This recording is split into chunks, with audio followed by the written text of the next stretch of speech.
Hello, Slicey Dicers. This is Brian with another battle to the death for you. Today we have the Civivi Aquila versus the Kershaw Bareknuckle. I'm doing this a little earlier than I would have liked to. I've only had the Bareknuckle for about a week, but I do have to say I've carried it every damn day since I've had it, so I do feel like I have a pretty good handle on it. And you guys have not requested this, you have demanded it. My email inbox is flooded with requests for this comparison, and I get why. Almost exactly the same size, almost exactly the same price. $68 you're looking at for the Aquila, $69.95 for the Bareknuckle. Currently, the Bareknuckle is kind of out of stock everywhere, but I will say, little plug here, I think the next place that's going to have them in stock is White Mountain Knives. They have them on the way. They were kind of in the second wave of them. They're on the way, and if you go to White Mountain Knives and use the code SDWMK, you get 10% off. So keep an eye out on that. You can click they're up there now. You can click the notify me thing, and it notifies you when they're in stock.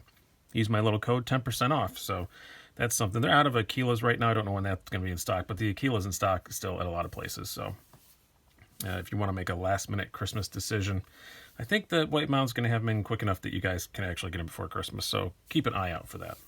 All right, now let's move on. Both of these knives, very hot this year. Civivi's been taking the budget world by storm. This is one of their more expensive models. They're made by We Knives. It's just their budget brand.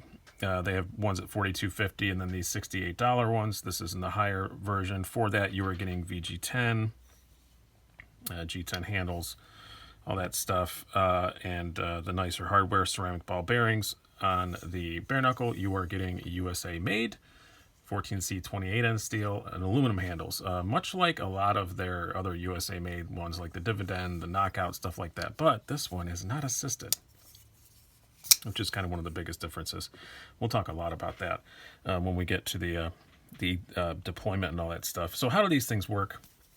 7 categories: quality and design and aesthetics, quality, blade, ergonomics, deployment, carry, and value. And then we are going to add them all up, and we're going to pick a winner. And I'm not going to cop out. I am actually going to pick a winner. It was pretty hard between these two, but I am actually going to pick a winner. Okay, let's do some stats first before we move too much farther. We do the Aquila first. You have an overall length. I'm going to line it up here against one of these lines so you can see these are all half-inch squares. You have an overall length of 8.3 inches, blade length of 3.45 inches. You have a blade thickness of 0.13 inches, handle thickness of 0.5, and a weight of 4.1 ounces. Next up, we'll switch to the Bareknuckle. Let me line it up here again. Let's turn pages on my notes. And we have an overall length of 8.2 inches, just a skosh shorter, 3.5 dead on 3.5 inch blade, just a skosh longer. Blade thickness 0.12, and a handle thickness of 0.45, and a weight quite a bit lighter at 3.55 ounces. Now, let's get to some scoreable categories here, guys. Let's talk about the design and aesthetics of it. This is the most subjective category, so you can feel free to throw this one out if you want, because it's kind of just what I think. But actually, no, this one isn't. I actually go with what you guys think, because I would choose the Aquila. It does come in more colors. This is the black. It comes in a OD green. It comes in a tan. You can get it with a partially DLC coated blade, which I'm not into DLC coatings, but it actually does look kind of cool. But the Bareknuckle ain't bad looking either. I think it's a very sexy looking knife. I really like the look of it. It looks like they took a Natrix and just kind of stretched it. I do like that a lot. This is in the Natrix family, with the subframe lock and all that stuff. It is a good looking knife, but I would narrowly choose the Aquila myself, but you guys complain so much about these gold liners. No matter what color you get the gold liners. And I will say, on the OD green, the gold liners look pretty hideous. I think they look good on the black. I think they look okay on the tan. But yeah, some people really, really hate these gold liners, where there is nothing on the Natrix on the Natrix, I keep saying Natrix, on the Bareknuckle that is objectionable to anybody. So yeah, this nice stonewash finish on the blade. I like it. Just has that little Kershaw on there, and I like having the USA flag on the blade. I'm not the most patriotic guy in the world, but I still do like that with the model number and stuff.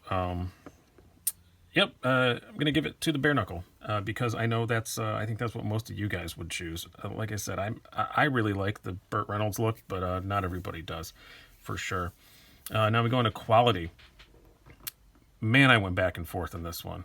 I really, really did. The Civivis are very, very well done. Excellent hardware. I've had every one that they've made so far, and never had a problem with with any of them. They're really well done, but so is the Bareknuckle. I have to say, USA made Kershaws are always really good, but this one was exceptionally good. I really do like it. The hardware is not as nice, but everything else is just as nice, if not nicer, and they're the same price. And I'm going to be a bit of a homer here, and I'm going to give it a little bit extra for it being USA made. I don't usually do that, but yeah, again, very narrow. I'm actually going to give it to the Bareknuckle, which I'm kind of surprised. But when it's in your hand, if you ever held one, it just feels like a more heavy-duty quality piece than the Civivi does. Not that the Civivi feels like a cheap piece of crap by any stretch of the imagination, but it just feels like a bit more of a quality, sturdy, want to do some crap kind of knife. So going to give it to the Bareknuckle for that. Not by a big margin, though, just by a little bit. Now, blade. You're looking at 14C28N versus VG10. I'm going to say something kind of controversial. I don't think it's that controversial, though, because I know I'm not the only knife reviewer that feels this way. I know Zelric feels the same way. In my experience, 14C28N, as far as stropping it, sharpening it, its edge retention and stuff, is just as good as the VG10. In my usage, I can't tell the difference between the two.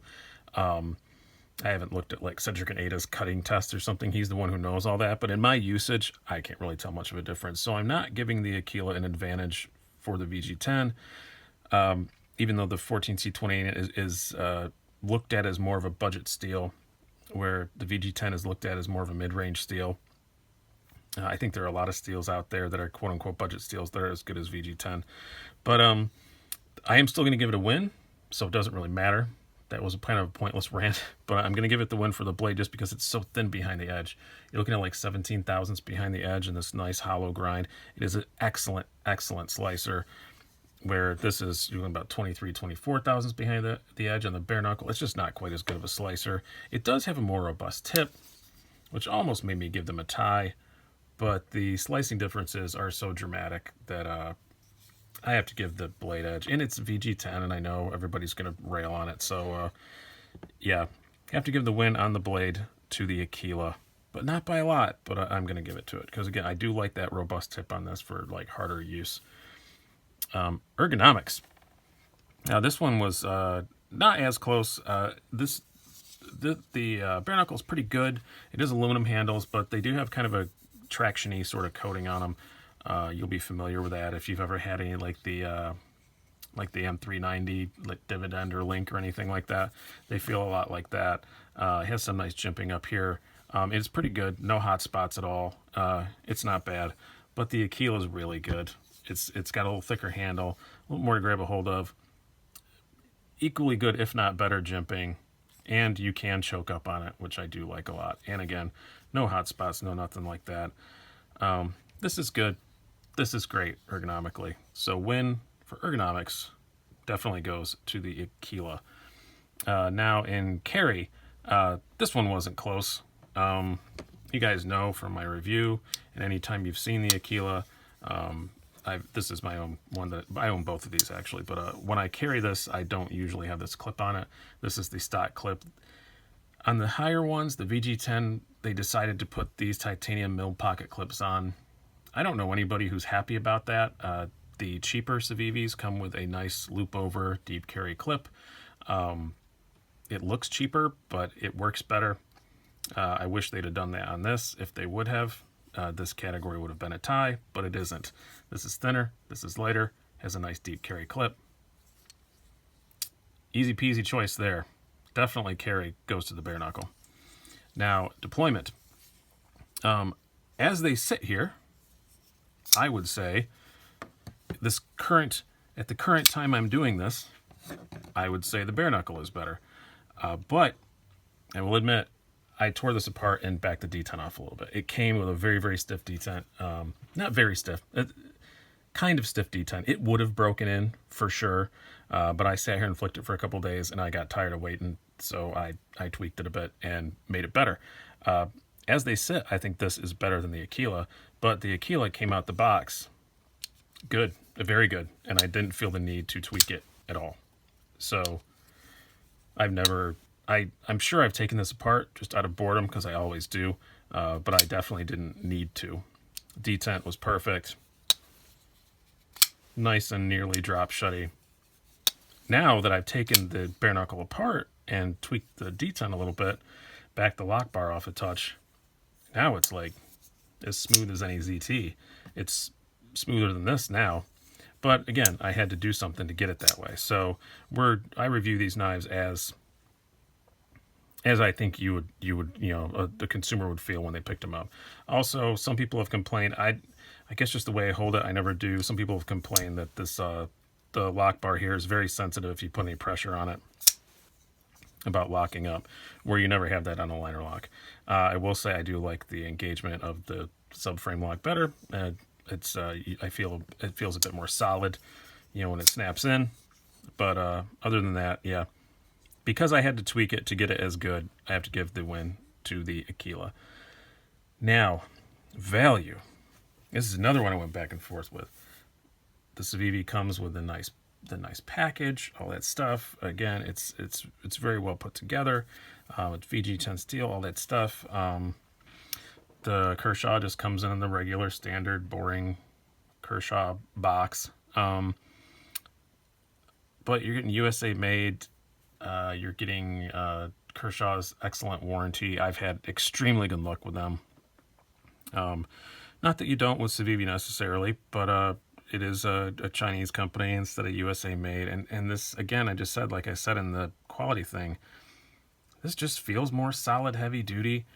I have to slightly give the win in value to the bare knuckle, which kind of surprised me, because Civivis are excellent value. Now, caveat to that is, I'm comparing these two because they're the same price.